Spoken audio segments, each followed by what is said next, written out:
진해 통일과 속망. 이번 수업 시간에는 진나라가 처음으로 중국을 통일하게 되는 과정과 진시황제의 통일 정책 그리고 진나라의 멸망에 대해서 다룹니다. 먼저 전국시대 진나라의 발전 과정을 살펴보도록 하겠습니다. 그리고 이어서 시황제의 통일 정책을 설명합니다. 세 번째, 진해 멸망 과정을 살펴봅니다. 네 번째, 진에 대한 평가를 가의의 과진론을 중심으로 살펴봅니다.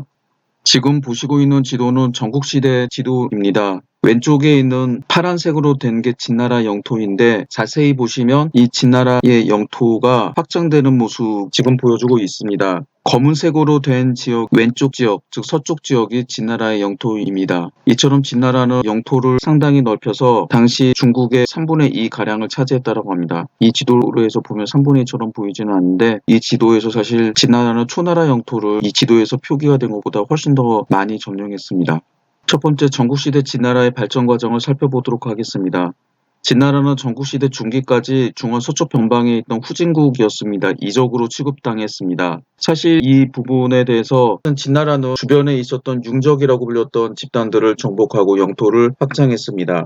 춘추시대, 목공시대에는 지금의 산서성에 있는 진나라, 5패 중에 한 나라였던 진나라의 군주를 2명이나 세우면서 킹메이커 역할을 했지만 바로 이 진나라가 섬서성에 있는 이 진나라가 동쪽으로 진출하는 것을 막는 역할을 하게 됩니다. 그래서 여러 학자들도 이미 긍정하고 있는 것처럼 산서성 일대를 지배했던 진나라가 조, 위, 한 세 나라로 분열되던 사건이 이 진나라가 동방으로 진출할 수 있었던 계기가 되었다라고 이야기를 합니다. 저도 사실 이 주장에 동의합니다.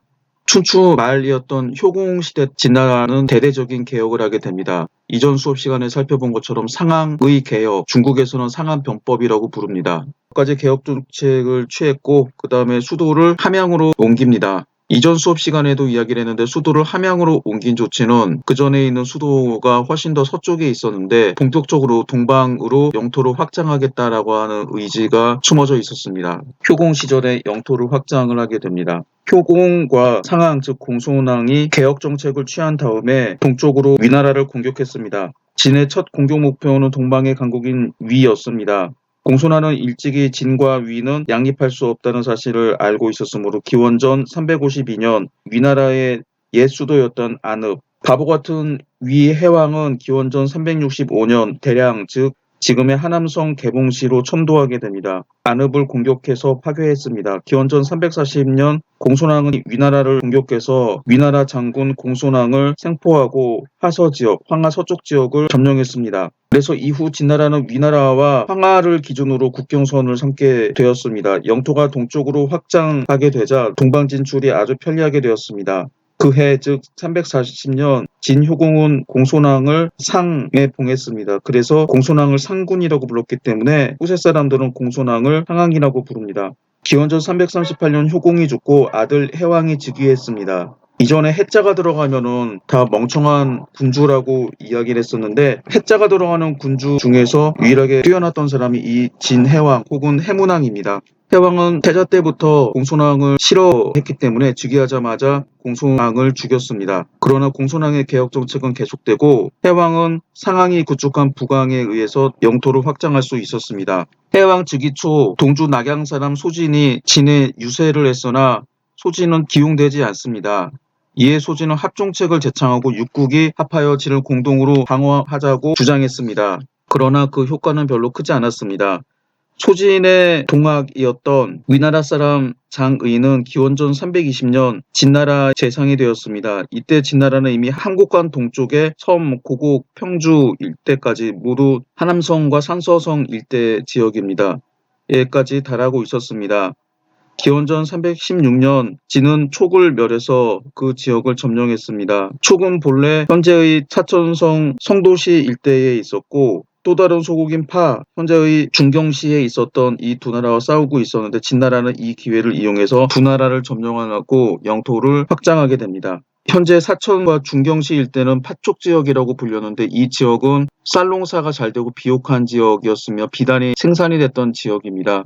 그래서 이 지역을 점령한 진나라는 파촉의 경제력을 이용할 수 있었고 바로 이 파촉에서 강을 따라서 내려가면 초나라의 수도 영에 이르렀기 때문에 전략적으로도 아주 중요한 자리였습니다. 그 다음 진나라는 초나라와 싸우게 됩니다. 초나라는 초초 말년에 오나라에게 패한 후 전국시대 초기에 발전하기 시작했습니다. 그래서 기원전 387년 오기가 위무후와 불화하여 초나라로 망명했는데 초도왕은 오기를 영륜으로 임명했습니다.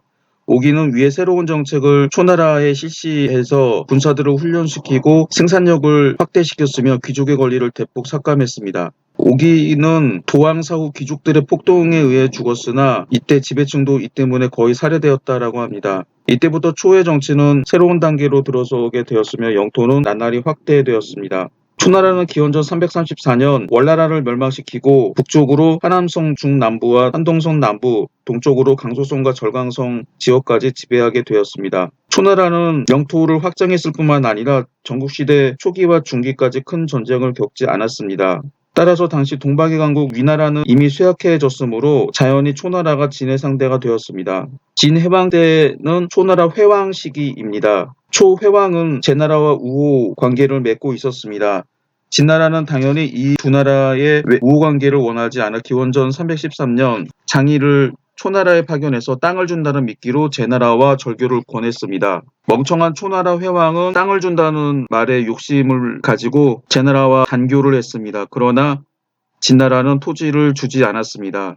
이때 장의가 했던 말이 있습니다. 저는 600리의 땅을 드린다라고 말한 적이 없습니다. 제가 가지고 있는 땅 6리가 있으니 이거라도 드릴까요? 장의의 거짓말에 속아 제나라와 단교하게 된 초회왕은 크게 노해서 다음에 진나라를 공격했습니다. 그러나 오히려 진나라 군대 판중군까지 뺏기게 됩니다. 더 열받은 회왕은 또 다시 힘을 모아서 전쟁을 했으나 남전이라고 하는 지역에서 또 패했습니다.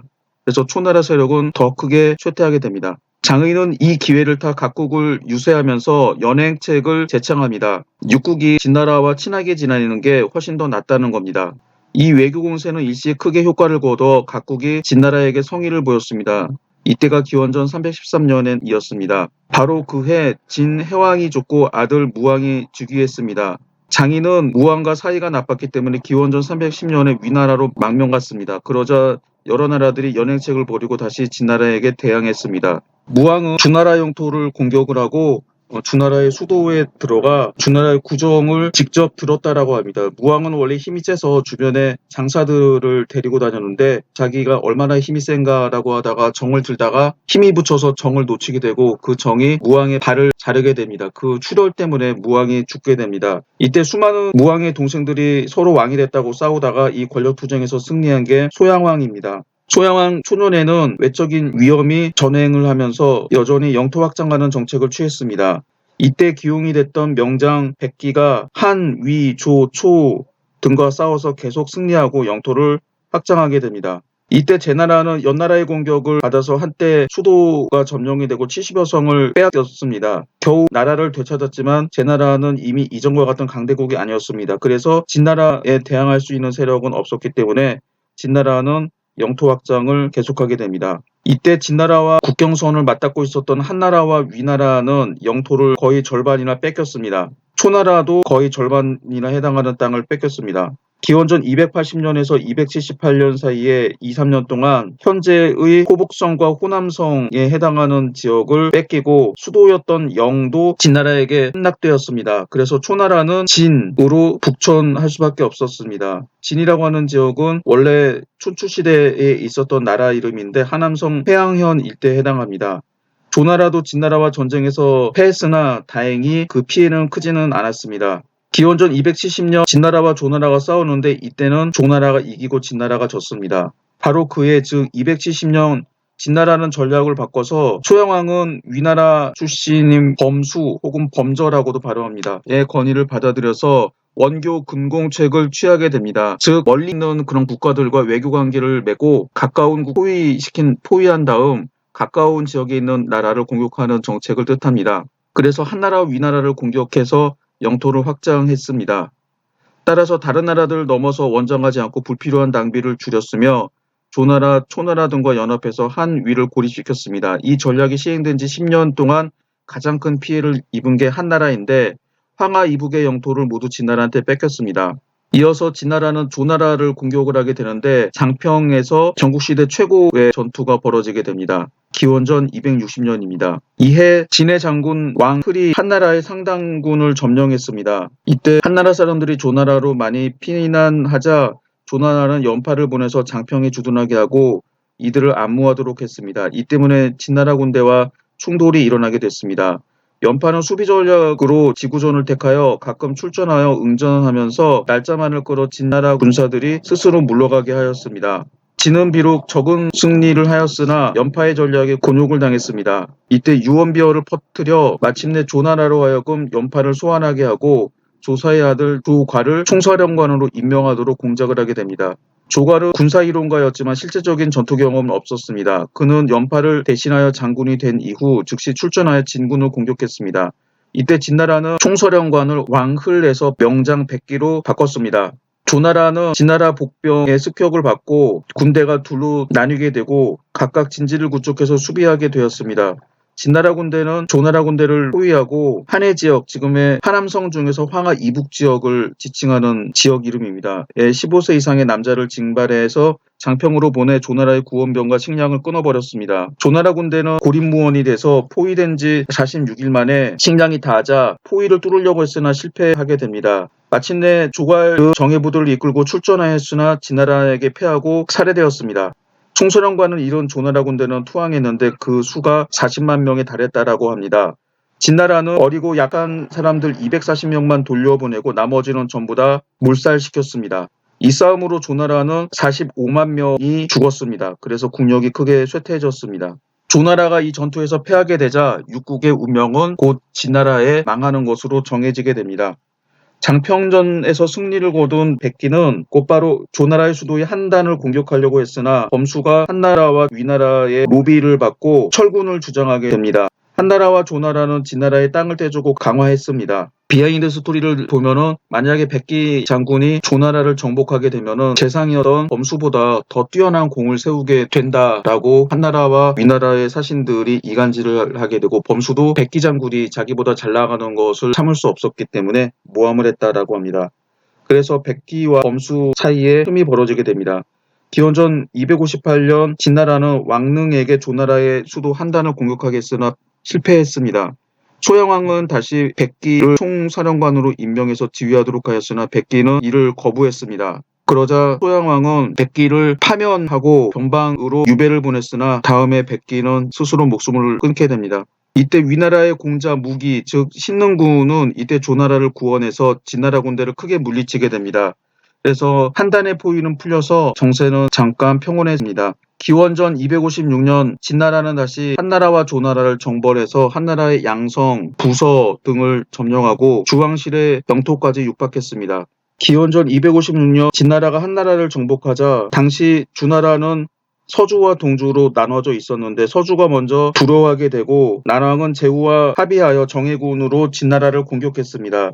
그러나 진나라 군대가 반격하자 서주는 방어하지 못하고 무공은 진나라로 가서 죄를 빌고 소속된 성읍 36개, 백성 3만 명을 바쳤습니다.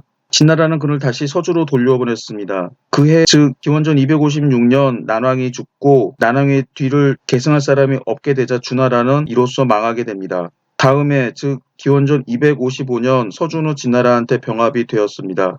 그리고 기원전 249년 동주도 진나라한테 합병당해서 주나라는 완전히 망하게 됩니다.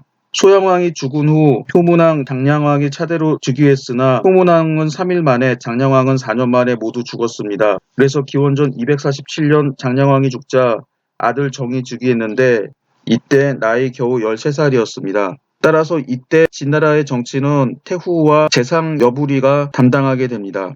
이 두 사람은 원래 이전에 내연의 관계였습니다. 여부리는 원래 양차익의 대상인이었고 태후는 당시 그의 애첩으로 절세의 미녀였습니다. 장평의 전투 이전 진소양왕의 손자였던 자초는 조나라의 볼모로 있었습니다. 그는 당시 진나라의 태자 안국군 훗날의 효문왕입니다의 아들이었으나 적자는 아니었고 그의 어머니도 총애를 받지 못해서 조나라 사람들은 그를 별로 우대하지 않았습니다. 당시 진나라는 다른 나라들과 볼모를 주고받았습니다. 이 인질들은 서로 상대방 국가를 공격하지 않겠다라고 하는 의미에서 파견했는데 진나라는 이런 걸 무시하고 이런 나라들을 공격했고 자초 같은 경우도 그다지 중요한 아들이 아니었기 때문에 죽어도 된다라고 해서 조나라에 파견이 됐습니다. 여부리는 한단에 갔다가 자초를 보고 기화가거라고 말하게 됩니다. 희귀한 상품이니 투자할 만하다. 이 사람은 장차 큰 인물이 되겠다라는 뜻입니다. 이때 여부리는 아버지에게 묻습니다. 농사를 지으면 몇 배의 이익이 있습니까? 아버지가 대답합니다. 10배의 이익이 있느니라. 그러면 장사하면 얼마나 벌 수 있습니까? 100배의 이익이 있다. 그러면 정치는 어떻습니까? 관리가 되면 그 이익은 무궁무진하다. 이 말을 들은 여부리는 자초를 왕으로 임명하고 자기가 관리가 될 생각을 하게 됩니다. 사실 저는 이거를 이해를 잘 못하겠는데 농사를 지으면 왜 10배의 이익이 있을까? 곰곰이 생각을 해보니 씨 한 토를 뿌리게 되면 예를 들어서 벽씨 한 토를 뿌리게 되면은 거기서 열알, 100알 정도의 수확이 생기게 되는 거죠. 그래서 노동 비용이나 빼면은 10배의 이익이 생길 수 있다라고 하는데 사실 어떤 농사를 짓든지 간에 10배의 이익을 벌 수 있는 농사는 없습니다. 장사 같은 경우는 상대방을 잘 속이고 후려치기만 하면은 100배의 이익을 벌 수가 있죠. 그리고 관리가 되면 100배 이상 셀 수 없을 만큼 돈을 번다. 이거는 중국에 있었던 여러 탕관놀이들을 보면 알 수 있습니다. 후한 시대 외척이었던 양기는 나중에 제거된 다음 국가에서 재산을 몰수했는데 그 금액이 1년 수입의 절반 정도였다라고 합니다. 청나라 걸륭제 시대 재상이자 간신이었던 화신의 재산을 몰수했더니 화신의 재산이 당시 청나라 재정의 5년, 6년치였다라고 하죠. 이만큼 관리가 되면 돈을 엄청나게 많이 벌 수 있습니다.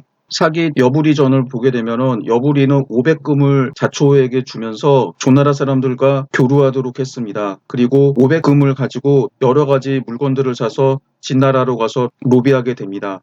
그리고 화양부인 당시에 안국군 태자 안국군의 태자비였던 화양 부인을 설득을 시켜서 자초를 화양부위의 후사로 삼게 합니다. 그래서 별 볼 일 없는 자초는 나중에는 황태손이라고 하는데 태자의 뒤를 이어서 후계자가 될 권리를 얻게 됩니다. 그 이후 이 공으로 여부리는 왕태손의 사부가 되었습니다. 이때 자초가 여부리한테 자기 애첩을 달라고 합니다. 사기 여부리 열전에 있는 내용을 그대로 읽어보도록 하겠습니다.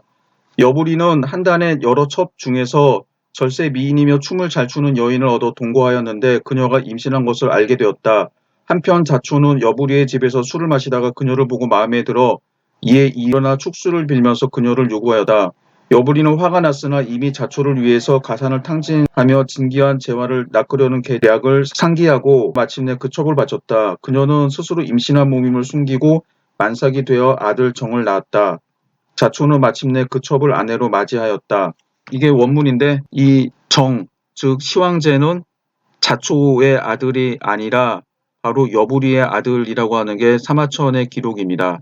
그러나 저는 이 기록을 사실대로 믿지 않습니다. 사마천이 진시황을 모욕하기 위해 채만식의 소설 탕류를 읽어보면 우리나라의 찰진 욕들을 아주 잘 배울 수가 있는데 이 욕 중에서 좀 심한 욕이 이부지자, 즉 너는 아버지가 둘이다라고 하는 겁니다. 이것은 자기뿐만 아니라 자기의 아버지와 어머니를 동시에 욕하는 거죠. 아마 진시황제를 이부지자로 욕하기 위해서 이런 사실을 왜곡했을 것입니다. 자초는 기원전 250년 즉위해서 장양왕이 되고 조희는 왕후, 여부리는 재상이 되어 문신으로 봉해졌습니다.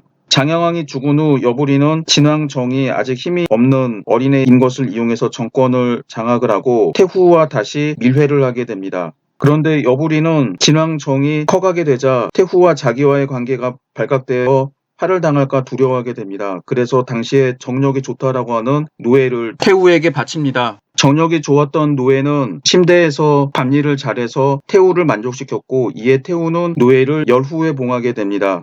그러나 여기에 만족하지 못한 노예는 태후와 사이에서 낳은 아들을 왕으로 옹립하기 위해서 기원전 238년에 반란을 일으켰습니다. 그러나 이 반란은 진왕정에게 평정되었습니다. 진왕정은 이 반란을 이용해서 태후의 권력을 빼앗고 여부리도 내쫓았습니다. 그리고 자신이 친정하면서 육국통일에 힘을 기울였습니다. 여부리가 정권을 잡고 있었을 때 문객이 3, 4천 명 있었는데 모두 삼진, 즉 위, 한, 조 세 나라 사람들이었습니다. 진나라 사람들은 이 삼진 사람들이 등용이 된 것을 싫어해서 여부리가 쫓겨나자 외국 출신 관리들을 전부 다 내쫓자고 주장하게 됩니다. 진왕정도 이를 받아들였습니다. 이때 객경 이사가 유명한 글을 올려서 과거 진나라에서 외국 출신 관리들이 했던 큰 공로를 열거하고 객경, 즉 외국 출신 관리들의 축출은 지혜롭지 못한 처사라고 주장했습니다. 그 결과 진왕정은 축객령을 취소하고 이사도 진왕정의 신임을 받았습니다. 이사는 진왕에게 건의합니다. 유색객들을 각국에 비밀리 보내서 각국의 주요 인물들을 매수하여 그 나라의 정치를 문란하게 만들고 금전으로 매수할 수 없으면 암살하는 전략을 취하게 됩니다. 그리고 각국의 군신 사이를 이간시킨 후에 대군으로 공격을 하도록 했습니다. 이러한 책략과 군사행동은 매우 성과가 커서 진나라는 10년 사이에 6국을 모두 멸망시키고 통일할 수 있었습니다. 6국 가운데 제일 먼저 멸망한 것은 한나라였습니다. 한나라는 땅이 좁고 인력과 물산이 모두 부족했으며 또 진나라와 국경을 맞닿고 있었기 때문에 가장 먼저 멸망되었습니다.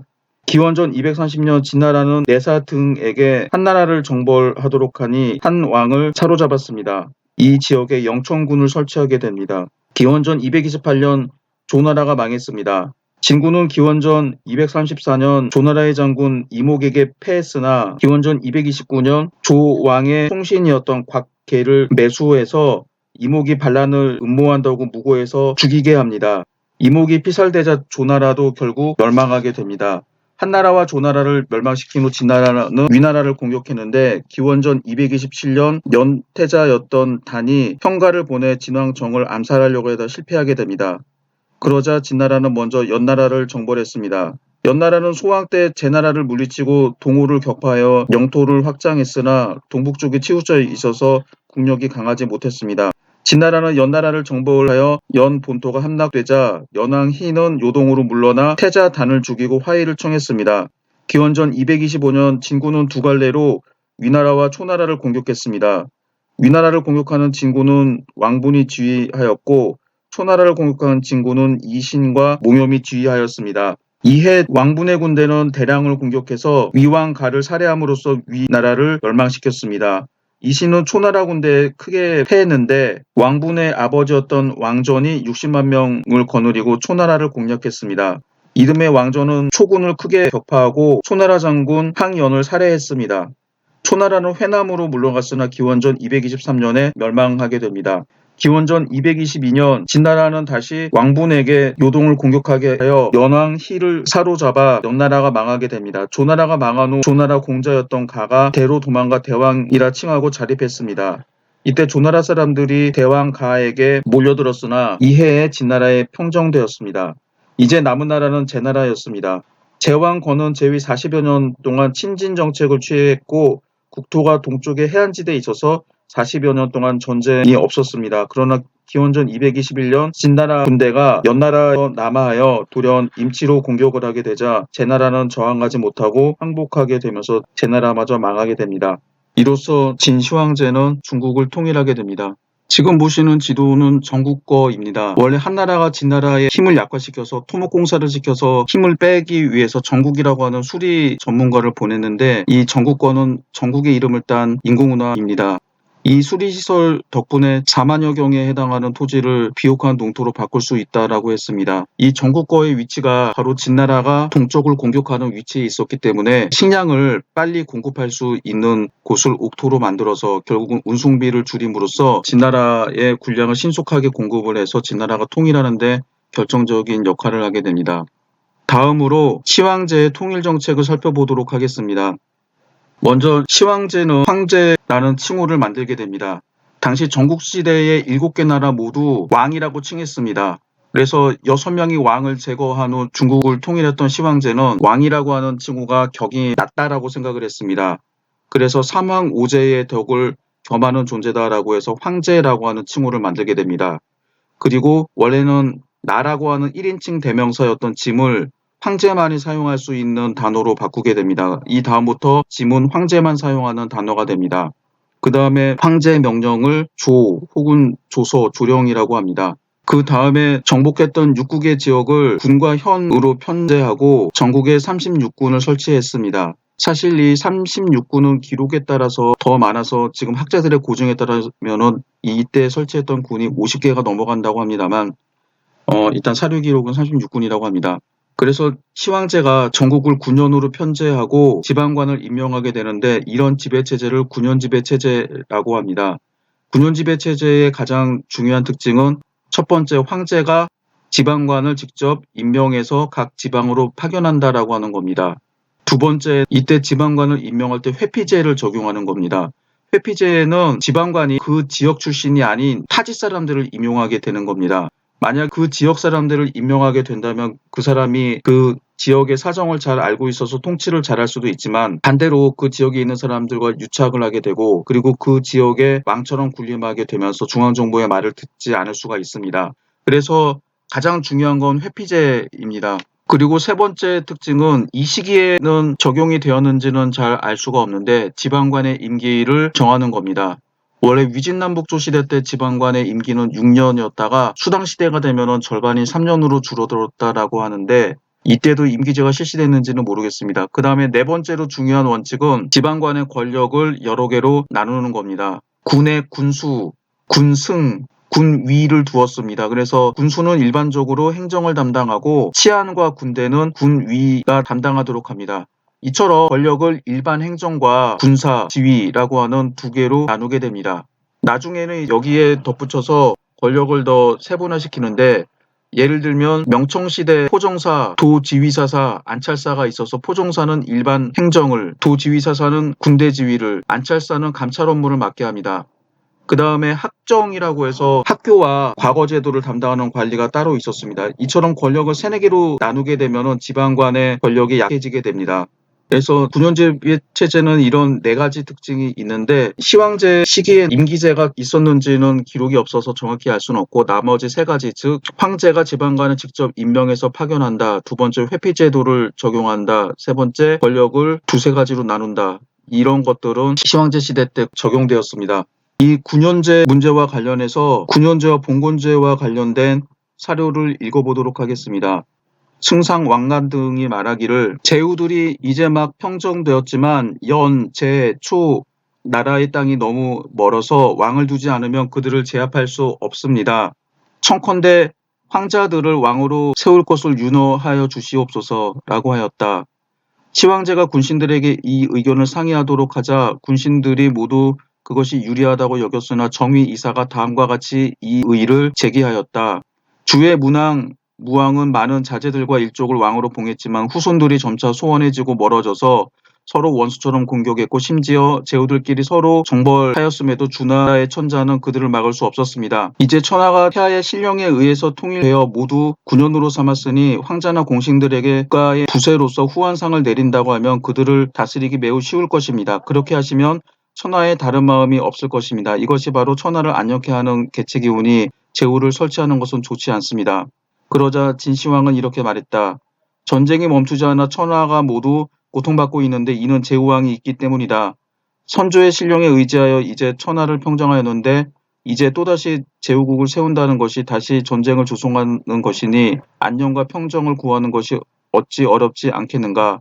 정의의 의견이 옳도다. 그래서 천하를 36개 군으로 나누고 군마다 수, 위, 감을 두었다.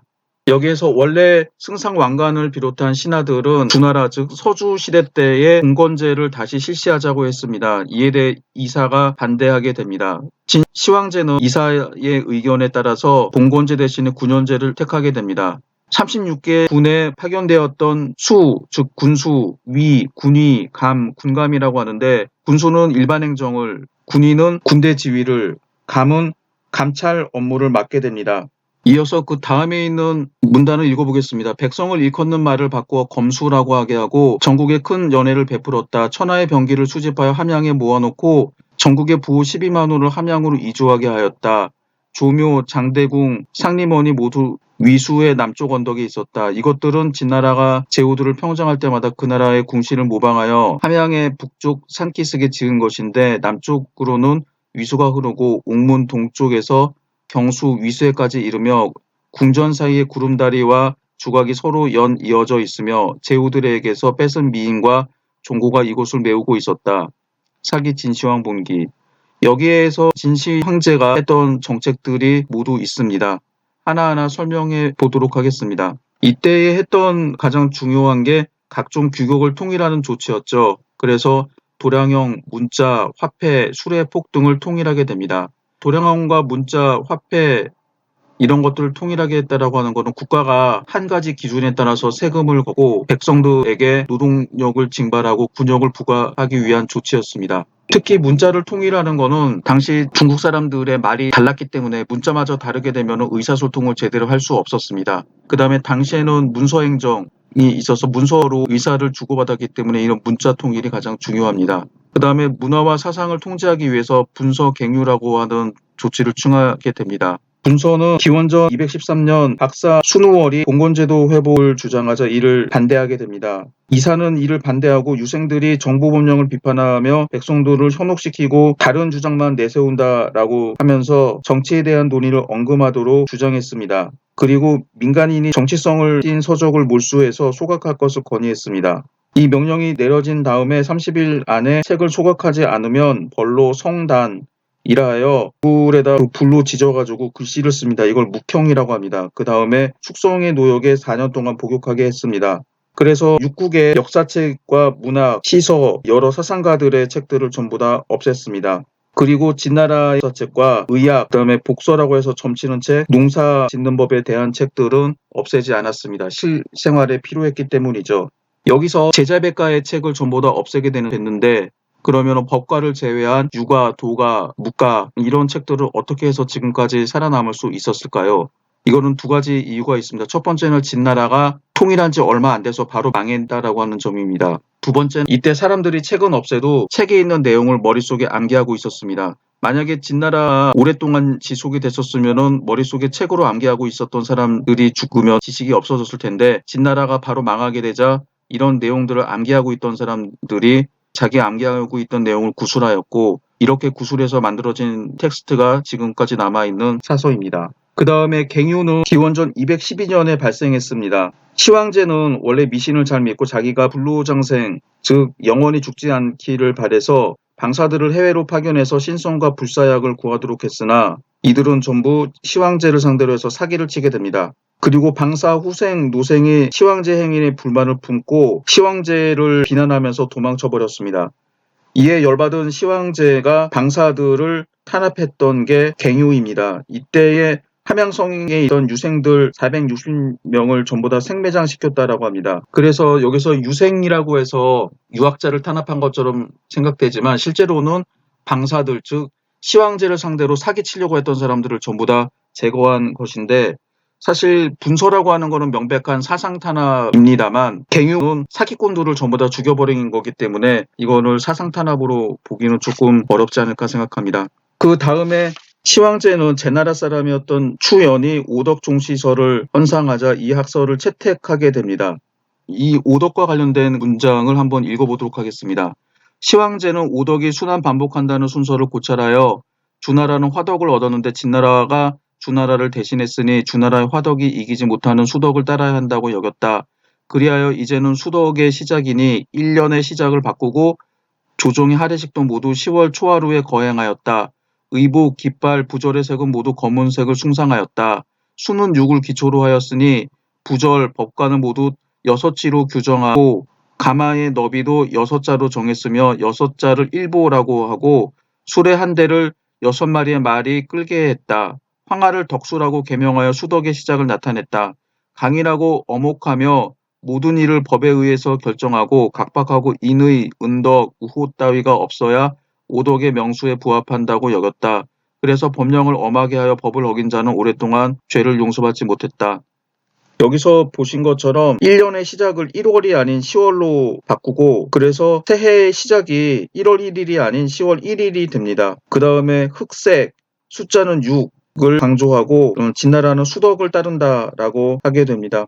이어서 여러분들이 지루할 수는 있는데 물론 제 수업이 다 지루하긴 하죠. 지루하긴 한데 중요한 거니까는 간단하게 진나라의 관제에 대해서 살펴보도록 하겠습니다. 진나라의 관제는 삼공, 구경으로 구성이 되어 있습니다. 중앙관제는 삼공과 구경인데 삼공은 승상, 국이, 어사대부 3명입니다. 승상은 원래 춘추시대 상에서 기원했습니다. 상은 제후의 조빙, 향연 때에 예를 행해주고 도와주는 관이었습니다. 이때 여러 나라 사이에서 외교 업무가 있었는데 예절을 중히 여겼으므로, 예절이라고 하는 건 지금 이제 의전이죠. 외교 의전인데 그것이 잘 되고 못 되는 거에 따라서 두 나라의 외교 관계에 영향을 주었습니다. 따라서 상은 당시 중요한 직책이었고 예의에 숙달되고 응대를 잘하는 사람이 담당했습니다.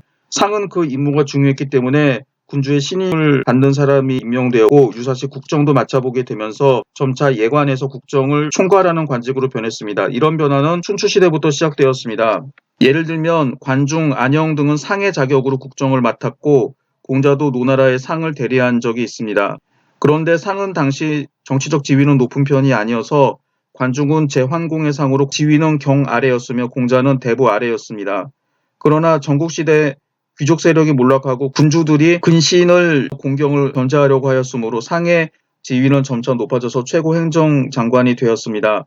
승상의 명칭은 진나라가 처음으로 만든 것이 아니고 위, 조, 연 등의 모두 승상의 관직이 있었습니다.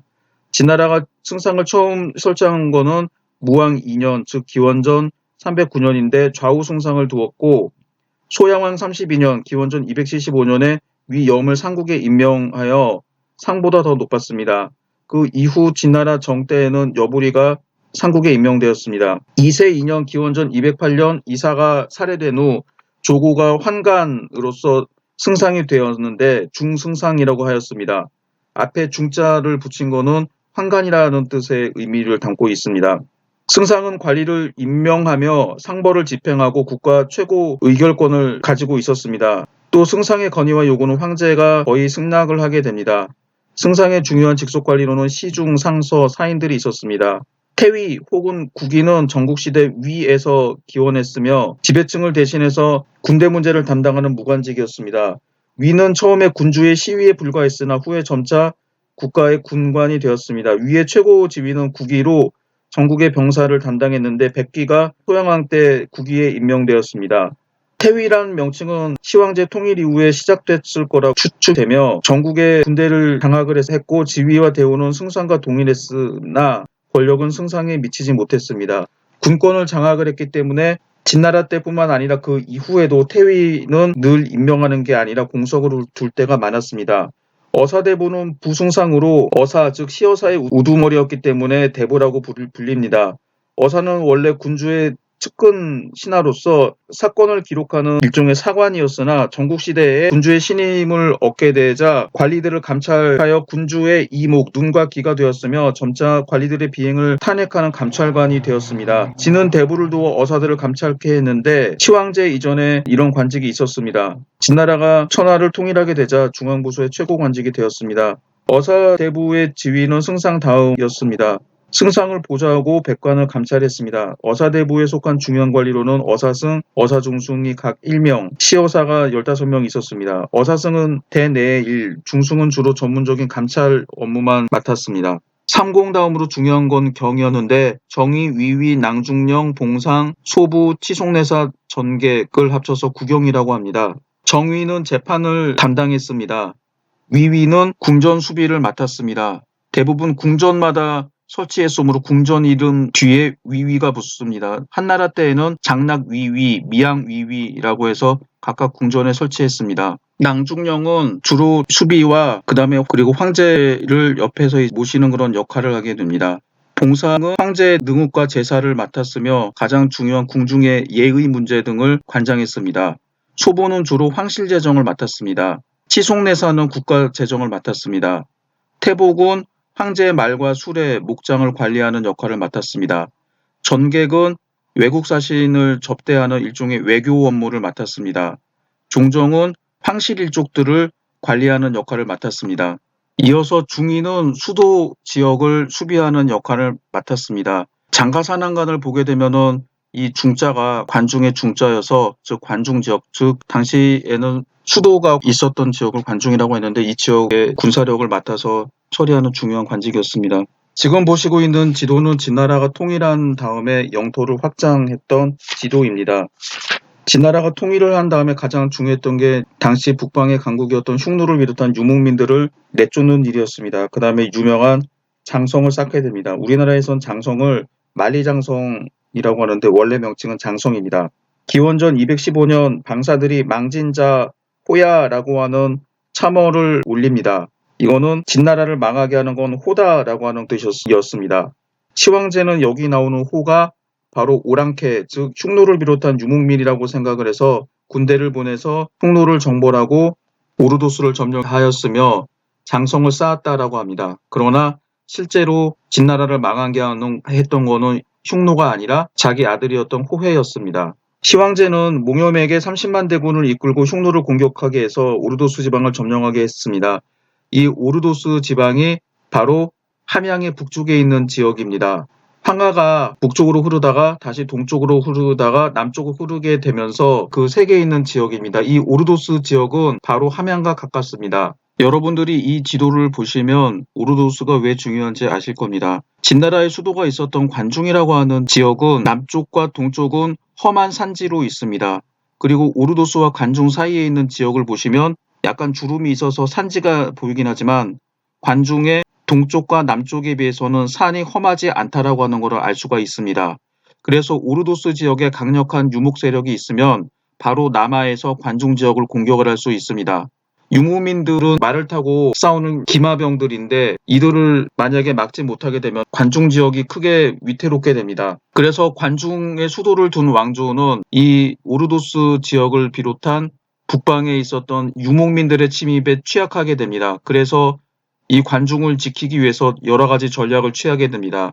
장성을 구축을 하거나 변방 지역에 수많은 군대를 두어서 방어하게 됩니다.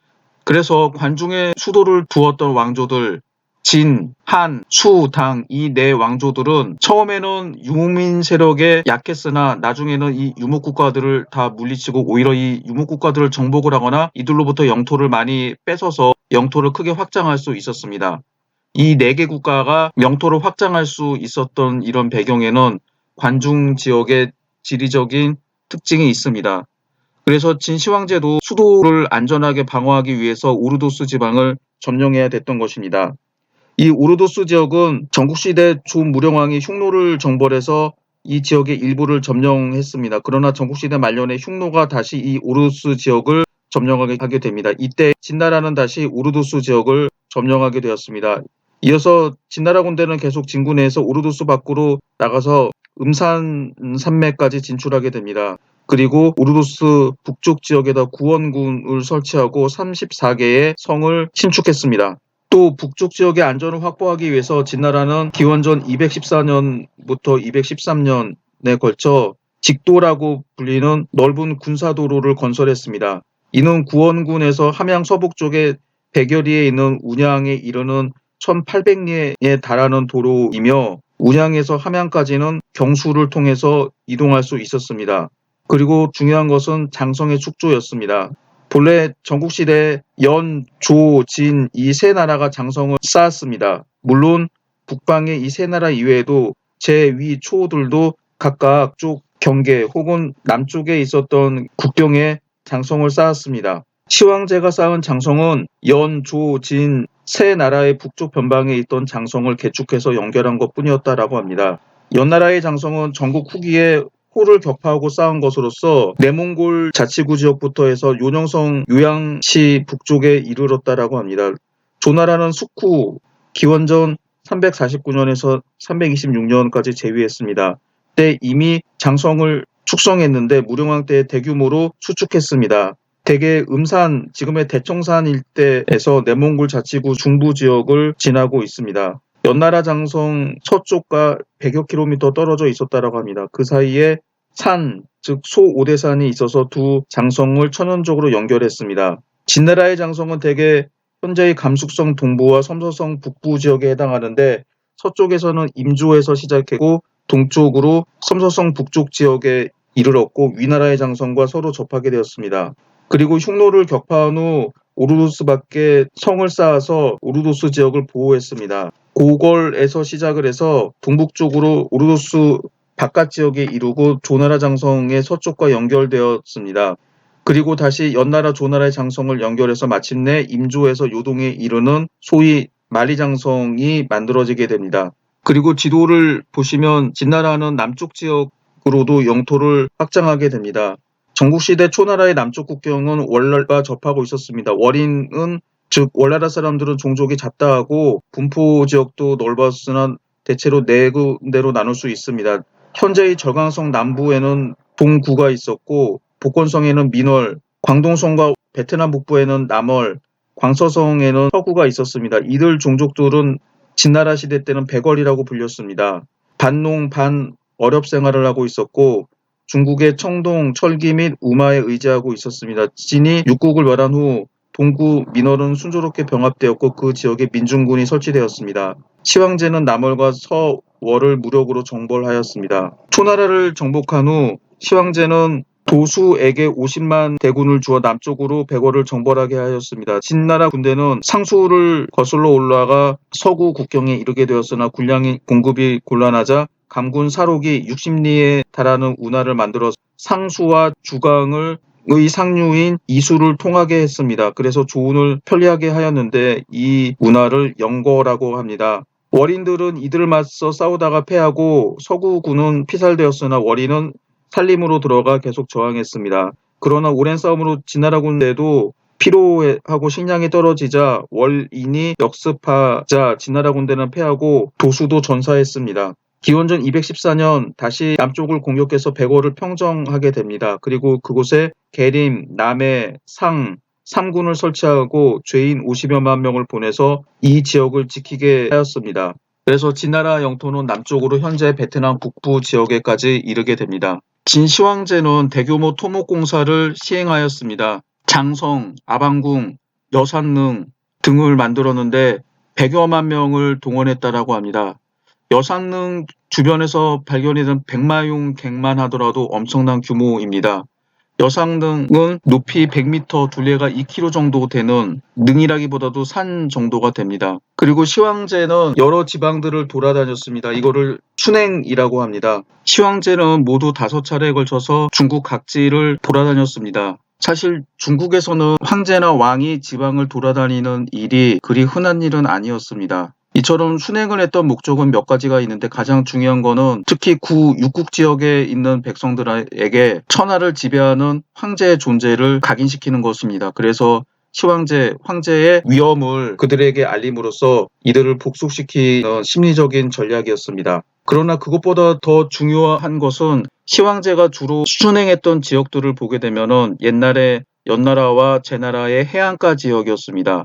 그래서 이 지역을 방문한 이유는 불후장생을 하기 위해서 영원히 죽지 않은 불사초를 구하기 위해서 해안가에서 제사를 지내려고 했던 겁니다. 그러나 그 목적을 이루지 못하고 마지막 순행 중에 사구라고 하는 지역에서 죽습니다. 지금 보시는 사진은 함양성 1호 궁전 유적입니다. 당시 함양성이 상당히 컸다라고 이야기를 하게 되는데 작지만 사람이 서 있는 모습이 있습니다. 그래서 궁전 터가 얼마나 넓은지 대충 알 수가 있죠.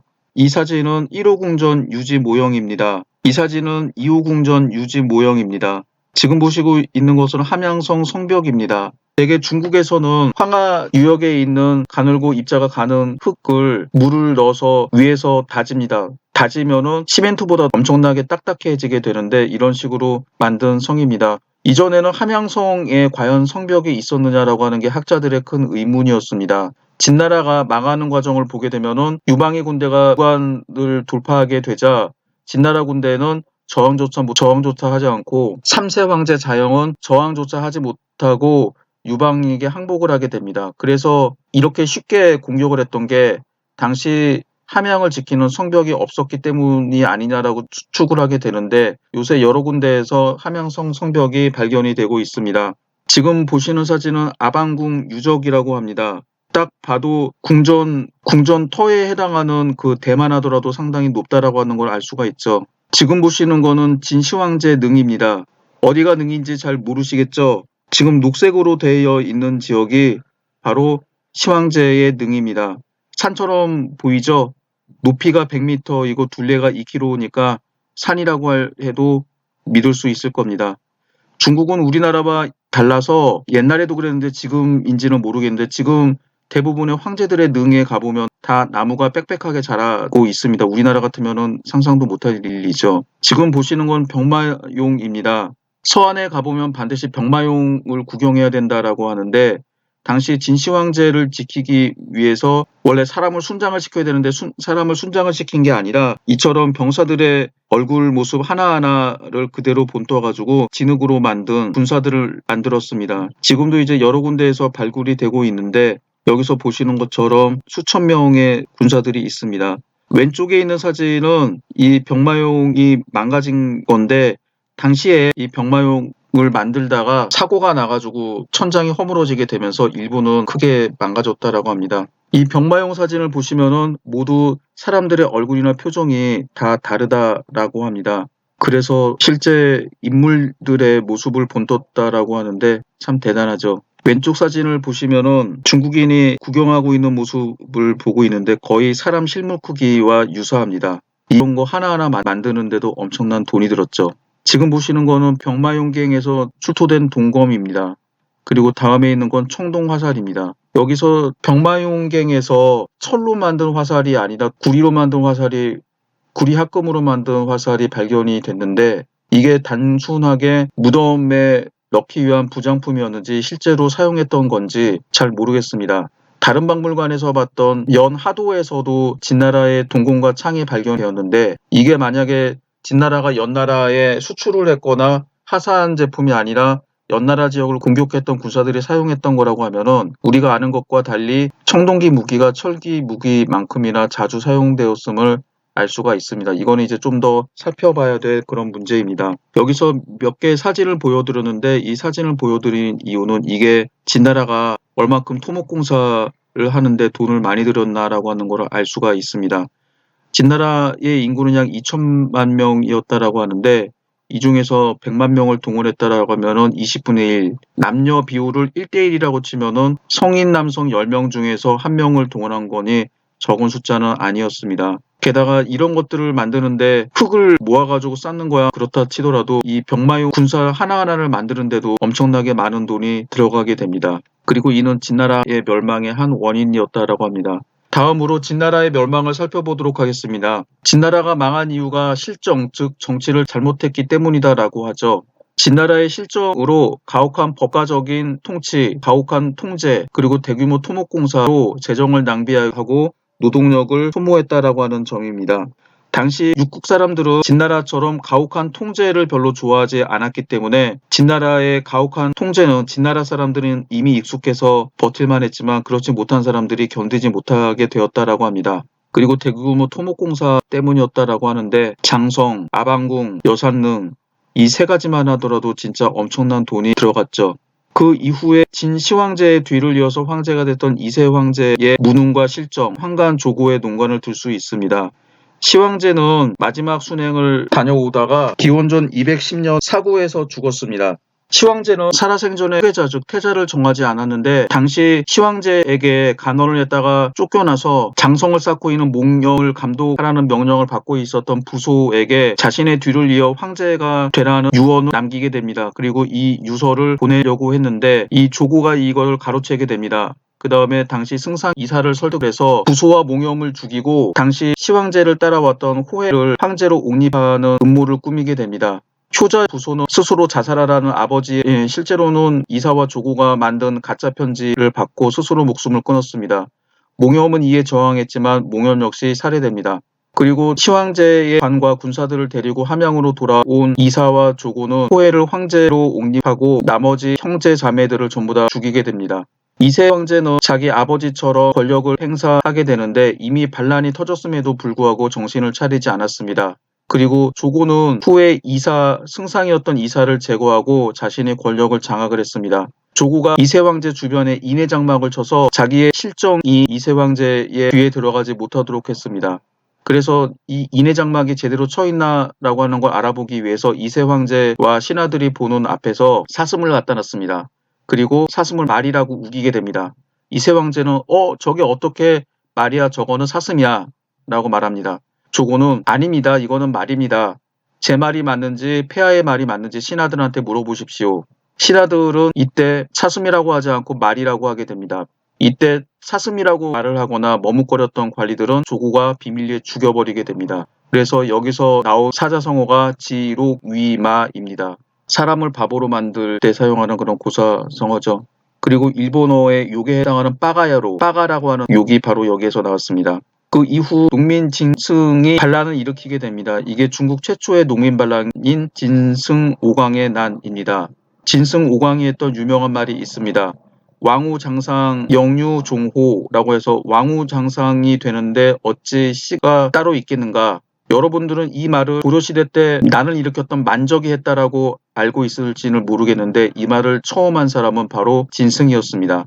여기서 진나라가 망하는 과정을 살펴보도록 하겠습니다. 시황제는 제위 37년 즉 기원전 210년 연초 최후의 순행을 떠나는데 가장 먼 길이었습니다. 그는 먼저 운몽에 가서 순임금을 제사 지내고 전당에 이르러 절수를 건너 회계산에 올라 우임금을 제사 지냈습니다. 그 후 다시 바다로 북상해서 낭야에 이르고 이어서 지부산에 올랐다가 그 다음에 서쪽으로 돌아왔습니다. 도중 평원진에 이르렀을 때 갑자기 병을 얻어 마침내 그해 7월에 사구에서 죽었습니다. 시황제는 생전에 태자를 정하지 않았으므로 그가 병이 났을 때 환관인 중거부령 조고에게 편지를 주어 장자인 부소에게 전하게 하였습니다. 부소는 당시 상군에서 몽염을 감군하고 있었는데 시황제는 그를 함양으로 즉시 불러들여 당내에 참여케 한 후 계위하도록 하였습니다. 부소는 시황제 35년 즉 기원전 212년 갱유 사건 때 유생들을 변론하다가 시황제의 노여움을 사서 축출되어 감군이 되었습니다.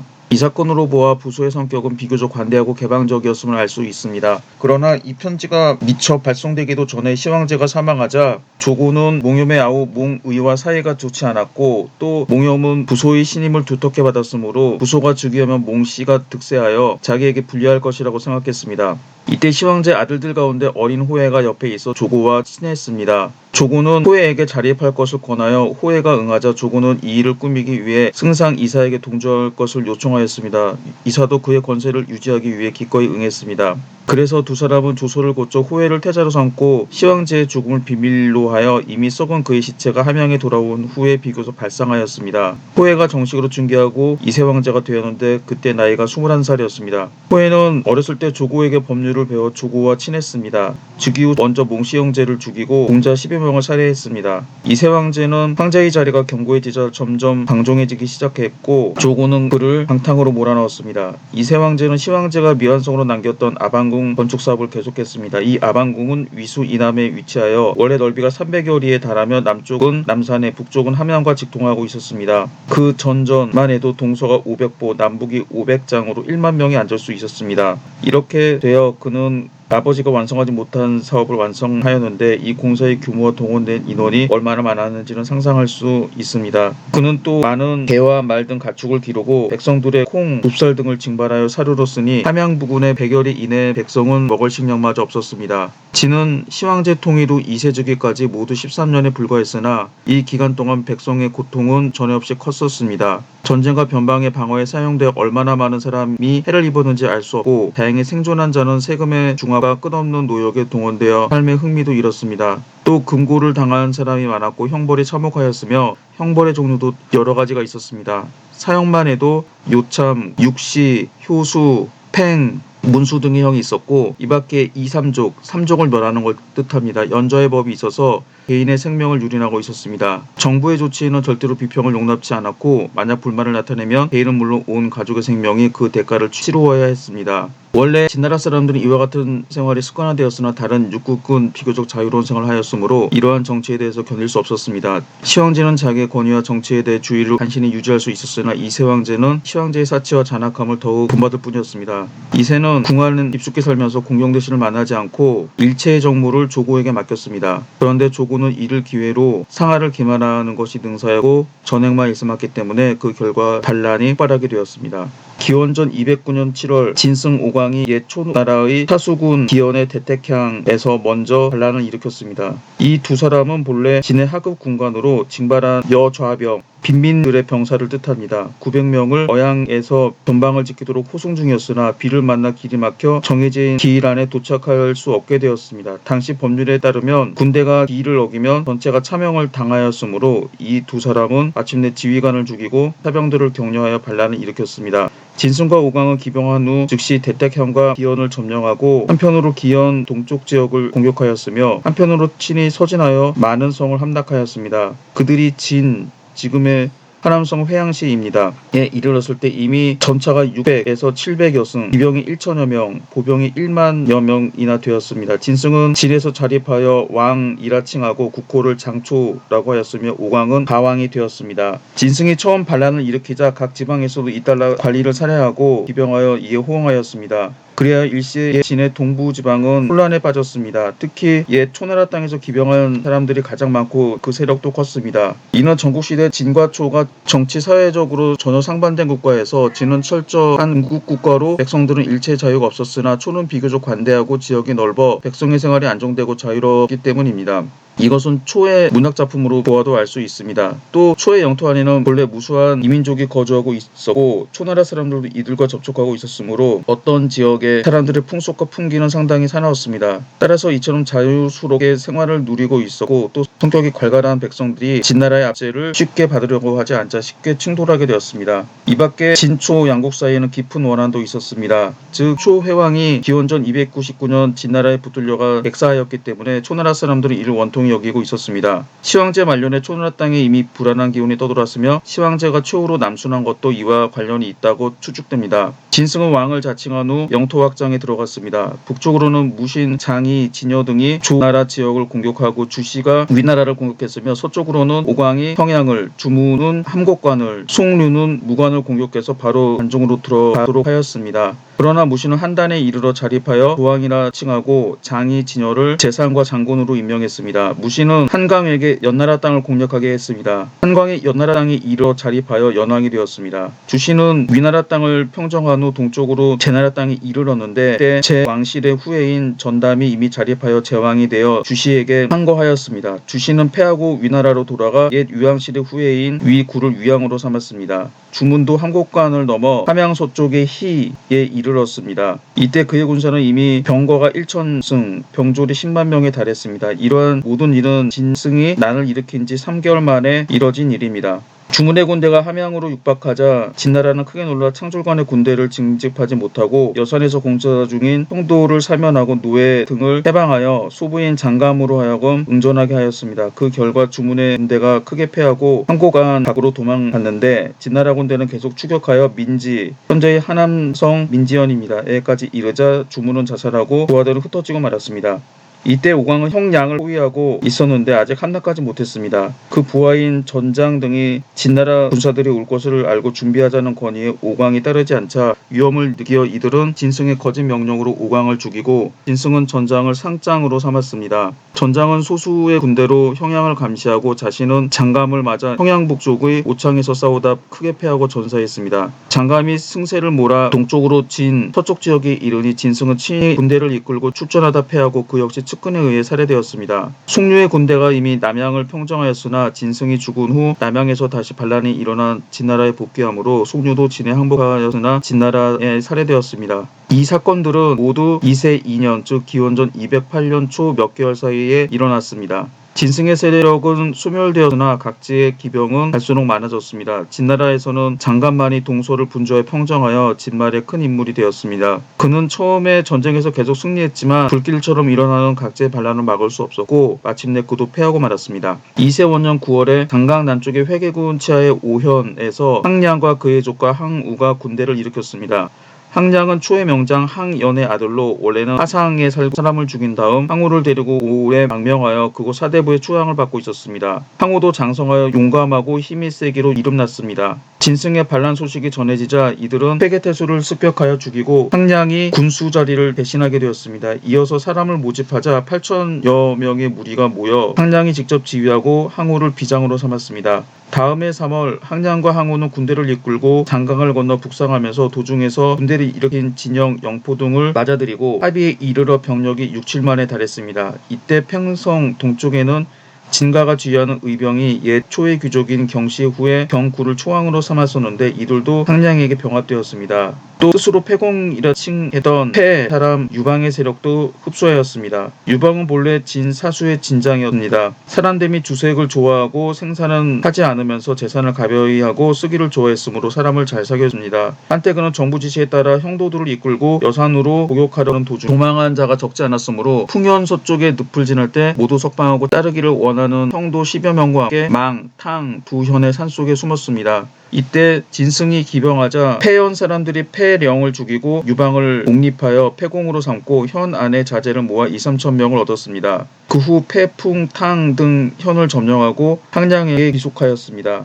이때 진승이 패 죽었다는 소식이 확실해졌습니다. 그해 6월 항량은 소 사람인 범증의 건의에 따라 초회왕의 손자 심을 옹립하여 왕으로 삼고 초회왕이라 칭했습니다. 이는 진나라에 대한 초나라 사람들의 악감정을 격발시켰습니다. 회왕은 우이의 도읍을 정하고 항량은 스스로 무신군이라 칭했습니다. 항량은 옛 한의 승상 후예인 장량의 건의에 따라 한 종실의 후예인 한성을 한왕으로 삼고 장량을 사도로 삼았습니다. 두 사람은 수천 명을 이끌고 한나라 땅을 공략하여 여러 성을 얻었으나 다시 진나라에 빼앗겨 황하 남한의 영천 일대에서 게릴라 활동을 하고 있었습니다. 장감은 진승을 멸망시킨 후 위안구를 공격하고자 임제로 진격하였는데 제왕 전담과 소장 항타가 이를 구하다가 진군에게 패하여 전담은 전사하고 위안구도 자살했습니다. 이 일도 2세 2년 6월의 일이었습니다. 위구의 동생 위표가 초에 항복하자 초왕은 그에게 수천 명을 주어 다시 위나라 땅을 취하도록 하여 위의 20여 성을 함락하였습니다. 회왕은 이에 위표를 위왕으로 삼았습니다. 대나라 사람들도 전담이 죽은 후 전제왕 번의 동생인 전가를 왕으로 삼았습니다. 전담의 동생 전영은 남은 무리를 이끌고 동쪽으로 도망하자 장감이 이를 추격하다가 항량에게 패하여 전영은 마침내 제나라 땅을 평정할 수 있었습니다. 이어서 전영이 전가를 축출하자 전가는 항량에게 도망하였고 전영은 전담의 아들 전씨를 제왕으로 삼고 자신은 제나라의 제상이 되었습니다. 항량은 진군을 격파하여 계속 승리하자 잠옷 교만해졌습니다. 9월에 장감이 관중의 원군을 얻어 초군을 정도에서 크게 물리치자 항량도 전사했습니다. 이에 장감은 황하를 북상하여 조나라를 격파했습니다. 조나라는 2세 원년 무신이 자립하여 조왕이 된 후 2세 2년 초 무신이 내란으로 피살되자 장이 진여 등은 조왕실의 후예인 조허를 조왕으로 삼아 신도에 머물고 있었습니다. 장감은 북상하여 조나라 군대를 크게 물리치고 한단성을 평정하였습니다. 조왕헐은 거록성에 도피하고 진나라 군대가 그를 포위했습니다. 이때 초고는 팽성 부근에 모였으며 회왕도 이곳으로 옮겼습니다. 조는 여러 차례 초나라의 구원을 요청하였고 회왕은 송의를 상장군에 항우를 차장에 범증을 말장에 임명해서 조나라를 구원하도록 하였습니다. 송의는 항량이 반드시 패할 것이라고 예언했던 것처럼 일찍이 병법을 잘 아는 것으로 유명했습니다. 또 회왕은 유방을 파견하여 진승 항량의 부하들을 수습하고 서쪽으로 나아가 진나라를 정벌하도록 하였습니다. 항우는 본래 유방과 같이 서쪽으로 정벌하기를 원했으나 회왕은 그가 너무 잔악해서 진나라 사람들의 인심을 얻을까 두려워하여 송의로 하여금 조나라를 구원하려 하는데 중군하도록 했습니다. 2세 3년 즉 기원전 207년 초에 송의가 안양에 이르러 46일을 머물면서 진군하지 않고 관망만 하고 있자 항우는 급히 도하하여 조나라와 함께 진나라 군대를 습격하자고 주장했습니다. 그러나 송의가 이를 허락하지 않자 항우는 송의를 죽이고 그 자리를 대신 차지했습니다. 회왕은 이 소식을 듣고 항우를 상장군으로 임명했습니다. 항우는 명령을 받은 후 먼저 2만 명을 파견하여 황하를 건너 거록을 구원하여 승리를 거뒀습니다. 뒤이어 항우는 친히 전군을 이끌고 도하한 후 배를 침몰시키고 별사의 뜻을 표시하였습니다. 초나라 군대가 거록으로 진격하여 진나라 군대를 크게 물리치고 진장 왕리를 사로잡아 거록의 포위를 풀었습니다. 이때 장감의 군대는 거록의 남쪽에 머물고 있었는데 초나라 군대는 계속 승리했습니다. 장감은 밖으로 초나라 군대의 압박을 받고 안으로는 조고의 질시를 받아 불안하게 되자 항우에게 투항하였습니다. 항우는 그를 옹왕으로 임명했는데 이때가 7월이었습니다. 항우가 거록성에서 나가기 전에 각국의 원군이 도착했으나 모두 진나라 군대와 일전을 벌이지 못하고 있다가 초나라 군대가 이를 격파하자 제후군의 장수들은 머리를 숙이지 않을 수 없었습니다. 그래서 항우는 제후연합군의 통수가 되었습니다. 한편 유방은 2세 2년 말에 명령을 받고 서쪽으로 진군하여 당시 진나라 군대의 주력을 북방에서 흡수하였으므로 강적을 만나지 않았습니다. 유방은 한한선 동부를 지나 2세 3년 중에 이미 낙양 동쪽 지역에 도달하였고 그곳에서 장량을 만나 남양을 공략하고 다시 서쪽으로 진군하여 8월에 무관을 함락했습니다. 이때 진해 조정은 조고가 장악하고 있었습니다. 조고는 2세 말년에 이사를 살해하고 승상까지 겸하고 있으면서 2세에 대해서 여러 차례 속임수로 관동 이동은 걱정할 수 없다고 하였습니다. 그러나 무관이 함락되어 그의 속임수가 탈로 날 것을 두려워한 그는 2세를 살해하고 2세의 조카인 자영을 세워 진왕이라고 불렀습니다. 한편 유방에게 사람을 보내어 항복을 약속했습니다. 개의치 않고 계속 전진하였습니다. 9월에 자영은 조고를 죽이고 유방도 이미 남전 이남에 이르러 진나라 군대를 크게 무리치고 바로 함양으로 향했습니다. 다음 달에 자영이 항복하여 진나라는 마침내 망하고 말았습니다. 그러나 한나라는 아직 세워지지 않았고 4년간의 분쟁을 거쳐서 통일된 한나라가 세워지게 됩니다. 그래서 역사에서는 진나라 멸망 이후 4년 반을 진한교체기라고 부릅니다. 항우와 유방이 싸운 시기입니다. 마지막으로 진나라에 대한 평가를 살펴보도록 하겠습니다. 이 진나라에 대해서 최초로 비난 혹은 평가하는 기록을 남긴 게 가의의 과진론입니다. 여기서 가의의 과진론 중에서 중요한 문장들을 읽어보도록 하겠습니다. 진나라는 산동 제후들의 30여 군을 겸병하여 포구와 관문을 수리하고 험난한 요새지에 근거하여 갑옷과 병기를 정비하여 이를 굳게 지켰다. 그러나 진승이 이리저리 흩어졌던 수졸 수백 명을 규합하여 팔을 걷어붙이고 목조웅을 도두어 호미와 석갈에 몽둥이 따위로 활과 창 등의 무기를 대신하고 가는 곳마다 백성들의 도움으로 배를 채우며 종행으로 천하를 교란하였다. 그러나 진나라 사람들은 험난한 요새에 주둔하면서도 방비조차 하지 않아서 관문을 닫지도 않고 성 밖의 다리를 걷어 올리지도 않았으며 긴 창을 사용하여 적을 찌르지도 않고 강한 활을 사용해서 적을 향하여 쏘지도 않았다. 초나라의 군사가 깊숙이 들어가서 홍문에서 전투하였지만 울타리 같은 장애물조차 없었다. 이러한 때에 산동 지방이 크게 시끄러워져서 제후들이 여기저기에서 공기하고 호골과 준제들이 연이어 왕으로 자립하였다. 이에 진나라는 장감으로 하여금 군사를 이끌고 동쪽으로 정벌하게 하니 장감은 이를 이용하여 삼군의 많은 병력으로서 바깥에서 제후들과 교역을 벌이고 거꾸로 자신의 임금을 처단하고자 하였다. 여러 대신들의 믿을 수 없음은 여기에서 볼 수 있을 것이다. 자영이 즉위하였으나 그도 끝내 깨닫지 못하였다. 만약 자영이 평범한 군주의 지능을 지니고서 중간 정도의 재능을 지닌 장상의 보좌만이라도 얻었다면 비록 산동지방에서 반란이 일어났다고 하더라도 진나라의 국토는 온전히 보존될 수 있었을 것이며 종묘제사 또한 결코 끊기지 않았을 것이다. 진나라의 국토는 산을 등지고 있으며 하천이 휘감아 사방으로 막힌 견고한 나라였다. 목공 이래로 진시황제에 이르기까지 20여 명의 임금은 늘 제후의 패자가 되었는데 이것이 역대 군주가 모두 현명하고 능력이 있었기 때문이었겠는가. 다만 그 지리적 형세가 그러하였기 때문이었다.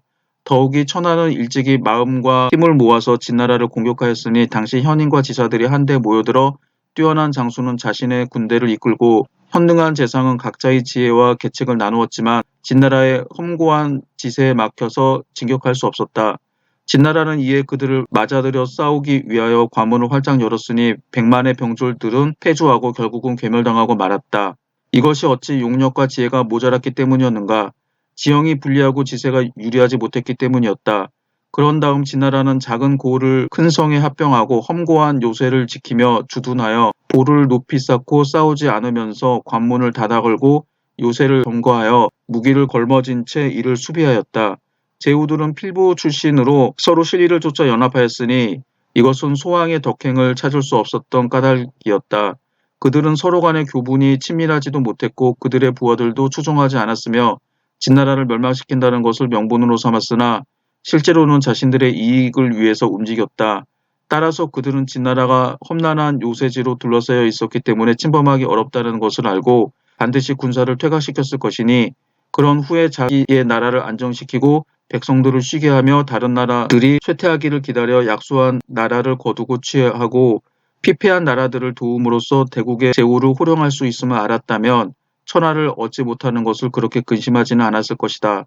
천자의 귀한 신분에 온 천하를 소유했으면서도 사로잡히는 몸이 된 것은 패망의 상황을 만회하려는 방법이 잘못되었기 때문이다. 진시황은 자만하여 남에게 자문을 구하지 않고 끝내는 잘못을 저지르고도 고칠 줄을 몰랐다. 이세는 부친의 과오를 그대로 이어받아 고치지 않았고 포항무도하여 화를 가중시켰다. 자영은 외톨이로서 가까운 피부치가 없었으며 유약하였음에도 불구하고 아무도 보살피는 이가 없었다. 이 세 사람의 임금이 미혹되었으면서도 죽는 날까지 잘못을 깨닫지 못했으니 파멸에 이르렀던 것은 당연한 것이 아니었겠는가.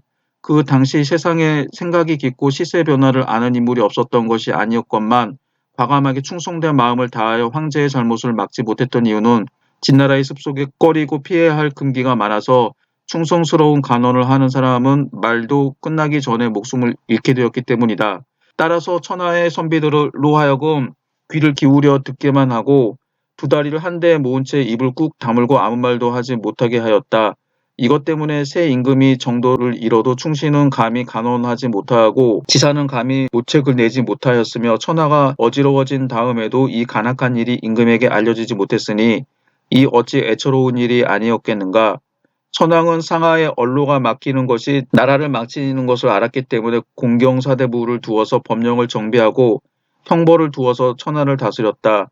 그리하여 나라가 강하면 포악한 행동을 금하고 난을 주벌했기 때문에 천하 사람들이 복종하였고 나라가 약할 때는 우패가 토벌해 주므로 제후들이 순종하였으며 영토가 줄어들 때에는 안으로는 수비를 갖추고 밖으로는 남에게 의지하여 사직을 보존하였다. 그러므로 진나라가 강성할 때에는 법이 번잡하고 형벌이 엄격하여 천하가 두려워하였으나 일단 쇠약해지자 백성들이 원망하여 온 천하가 배반했던 것이다.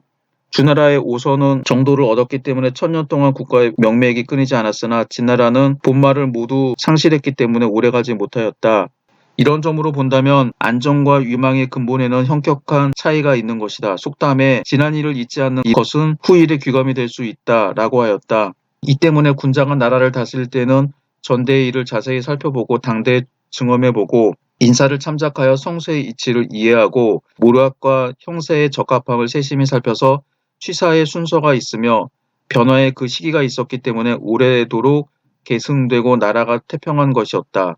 중략 진시황은 탐욕스럽고 비루한 마음을 품고 독단적인 지모를 행하여 공신들을 신뢰하지 않고 선비들과 백성들을 가까이하지 않았으며 왕도를 버리고 개인의 권위를 내세워서 문서를 금하고 형법을 가혹하게 하였으며 사술과 무력을 앞세우고 인의를 뒷전으로 여기며 포악함을 천하 통일의 시작으로 삼았다.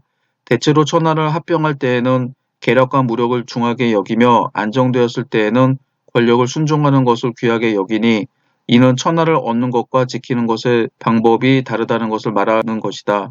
그러나 진나라가 전국시대를 지나고 천하를 통일했음에도 그 방법을 바꾸지 않고 정치를 개혁하지 않았으니 이는 천하를 얻고 지키는 방법에 차이가 없는 것이었다. 홀로 고립되어 천하를 소유했으므로 그의 멸망은 서서 기다릴 수 없을 정도로 빨리 도래했던 것이다.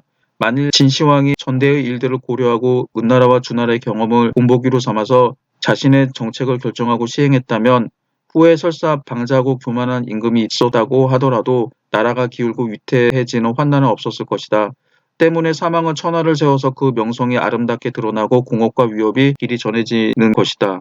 진 2세가 즉위하자 천하의 모든 사람들이 목을 길게 내밀고서 그 정치를 지켜보고 있었다. 추위에 떠는 사람에게는 누더기 옷도 도움이 되고 굶주린 사람에게는 술 지게미도 달게 여겨지는 것이다. 따라서 천하 백성들의 애달픈 하소연은 새로이 즉위하는 임금에게는 밑거름이 되는 것이니 이 말은 고달픈 백성에게는 인정을 베풀기가 쉽다는 것을 이루는 것이다. 만약 이세가 평범한 임금의 덕행을 지니고 충신과 현인을 임용하여 신하와 임금이 한마음으로 세상의 걱정거리를 염려하고 상복을 입은 채로 선제의 잘못을 바로잡으며 토지를 나누어 백성들에게 주고 공신들의 후예에게 시급을 봉하며 제후국을 세워서 군주를 옹립하고 천하의 인재들을 예로서 대우하고 사면령을 내려서 감옥을 비우며 형벌을 면제해주고 죄인의 처와 딸을 노비로 삼는 난잡한 죄명을 폐지하여 각기 자신들의 고향으로 돌아가게 하고 창고와 곳간을 열어서 재물과 돈을 가볍게 나누어 주어 의지할 곳이 없는 외로운 사람과 공궁한 사람들을 구휼하며 세금을 가볍게 하고 노역을 줄여서 백성들의 긴급한 사정을 도와주고 법령을 간략히 하고 형벌을 가볍게 하여 죄인들이 자신의 후손을 보존하게 하며 천하의 백성들로 하여금 모두 스스로 일신하게 하여 자신의 몸가짐을 고치고 품행을 수행하며 각자 몸을 근신하게 하여 만민의 바람을 만족시키고 위신과 인덕으로 천하의 백성들을 대하였다면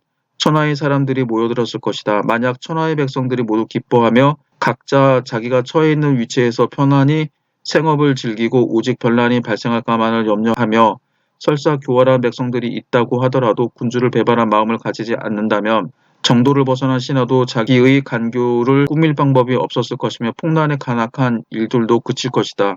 이제는 이런 방법을 행하지 않고 거꾸로 포항무도한 짓을 되풀이하여 종묘와 백성들에게 해를 끼치면서 다시 아방궁을 새로 짓기 시작하였다. 또 형벌을 번잡하게 하여 주벌을 엄혹하게 하였으며 관리의 통치가 가혹하고 상벌이 형평을 잃었으며 세금의 징수에 한도가 없고 천하의 역사가 많아서 여기서 나오는 역사는 토목공사입니다. 천하의 토목공사가 많아서 관리들이 감당조차 할 수 없을 지경이었으며 백성들은 공궁한데도 임금은 백성들을 구휼하지 않았다. 이렇게 되자 역모와 사술이 한꺼번에 발생하게 되고 위아래 사람들이 서로 책임을 미루며 죄를 지은 자가 많아져서 형벌을 받는 사람들이 거리에서 서로를 볼 수 있을 정도로 천하의 백성들은 고통을 당하고 있었다. 그리하여 군후와 공경으로부터 서민이 이르기까지 사람들은 스스로 위태하게 여기는 마음을 품었으며 몸은 궁핍하고 고단한 실정에 처하여 모두들 자신들의 지위를 불안해하였기 때문에 쉽게 동요되었던 것이다. 따라서 진승이 탕왕 무왕의 현능함을 지니지 못했으면서도 또 공후의 존귀한 신분이 아니었으면서도 대택에서 팔을 휘둘러 봉기하자 천하의 백성들이 이에 동조했던 것은 백성들이 위난에 처했기 때문이었다.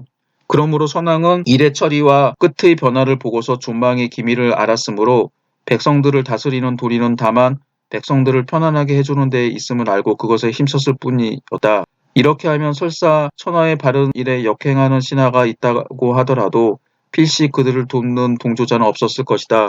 그러므로 안정되어 있는 백성들은 함께 더불어 의를 행할 만하고 위난에 처한 백성들은 함께 어울려서 그릇된 짓을 하기 쉽다라고 하였으니 바로 이러한 것을 이루는 것이다.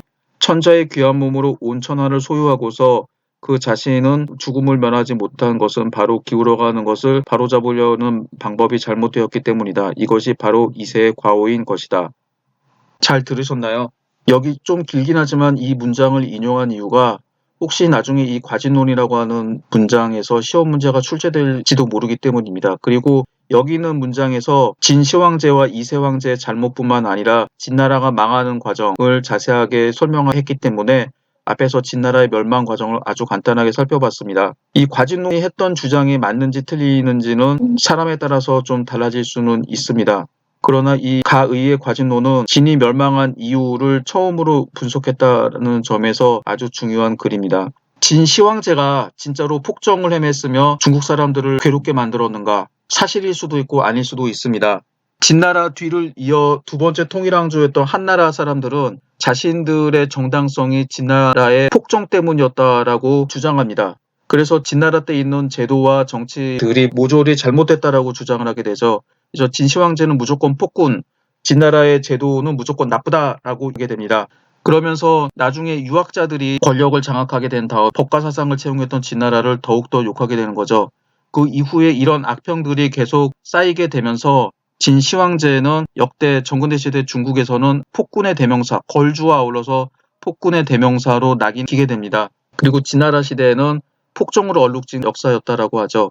그런데 바로 이 한나라 전란의 통치제도가 모두 진나라 제도였습니다. 즉 한나라는 진시황제와 진나라를 비난하면서도 진나라에 있었던 제도와 시스템을 도입을 해서 통치를 했습니다. 이건 진나라의 제도가 나쁘지 않았다라고 하는 것을 알 수가 있습니다. 이 진시황제를 그나마 좀 본격적으로 정치적으로 복권시킨 인물이 모택동입니다. 모택동은 유명한 혁명가이자 정치가이기도 하지만 역사에 해박했습니다. 그래서 몇 가지를 좀 바꿔놓게 되는데 그 전까지는 유학자들이 장악을 하고 있었기 때문에 법가를 무조건 나쁘다라고 했는데 법가가 중국 역사에 긍정적이다라고 주장하고 그 다음에 진시황제가 훌륭한 인물이었다고 재평가하게 됩니다. 이때 진시황제뿐만 아니라 왕안석, 무축천, 측천무후라고도 하죠. 이런 사람들이 정치를 제대로 했던 인물로 다시 재해석되게 됩니다. 지금은 학자들은 진시황제가 좋다 나쁘다라고 하는 게 아니라 진시황의 정책에서 좋은 점과 단점을 모두 이야기를 하고 있습니다. 중국 영화 중에서 영웅이라고 하는 영화가 있습니다. 이연걸이 주인공으로 나오는 영화인데 이 영화는 연나라의 태자 단이 진왕정을 죽이기 위해서 형가를 보내게 됩니다. 형가가 진왕정을 죽이려고 하다 실패하게 되죠. 이 모티브를 가지고 만든 영화입니다. 마지막 장면에서 이연걸은 진왕정을 죽일 수 있었으나 생각을 합니다. 진왕정이 죽게 되면 중국은 통일이 되지 않는데 통일이 안 되고 분열된 진나라보다 통일된 진나라가 더 낫지 않은가. 그리고 진왕정을 죽이기를 포기하게 되고 진나라 군사들이 쏜 화살에 맞아서 고슴도치처럼 온몸에 화살이 박혀서 죽게 됩니다. 어떤 게 옳았을까요?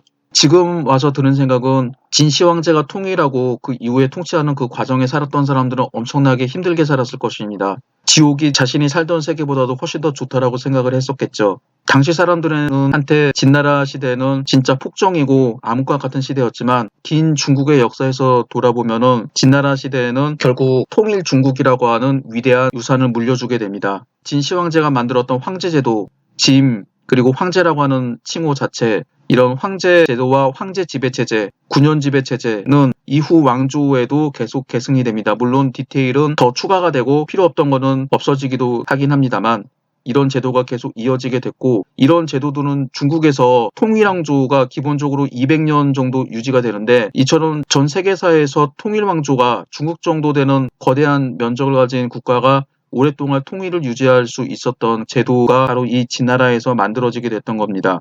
그리고 진나라가 확대했던 영토는 여기에다가 전환된 하서회랑 지역, 지금의 감숙성 지역이 포함이 되기도 하는데 진나라가 정복했던 이 지역이 베트남 지역을 제외한다라고 하면 이게 지금 중국의 본토입니다.